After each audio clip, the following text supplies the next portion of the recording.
Бидний нөгөө байнга одоо чихэрлэг хоол идэх нүүрс ус ихтэй хоол хүнсийг ойрхон хэрэглэх, чихэрлэг ундаа уух энэ үе залуучууд хүүхдүүдтэй тэднэрд бол нөгөө ямар нэгэн таргалагч гэдэг бодис харьцааны эмгэгшил байх учраас ерөөсөө тэрийг асуудал биш мэтээр ойлгоод тийм юм хөвшилд орчдөг. Тэгээд идэж уужид яадаг вэ гэхээр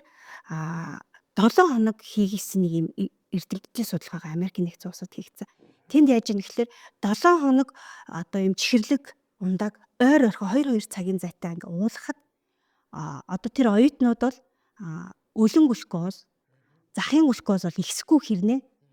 инсулины шүүрэл 2.5 дахин нэмэгдээд инсулины нөгөө нэг шүүрэлт хариу урвал өгөх чадвар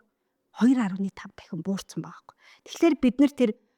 өнөөдөр тэр глюкоз ихсэх, холестерин ихсэх, одоо тэр төвийн таргалалт байд юм уу те бага нэвтрэлтэй липопротеин буураад байгаа тэр одоо 40-50 наснд гарч байгаа тэр эрсдэл маань суурь нь өнөөдөр 20 наснд 15-аас дээш наснд хүний амьдралын сонголттой холбоотой болоод ирж байна.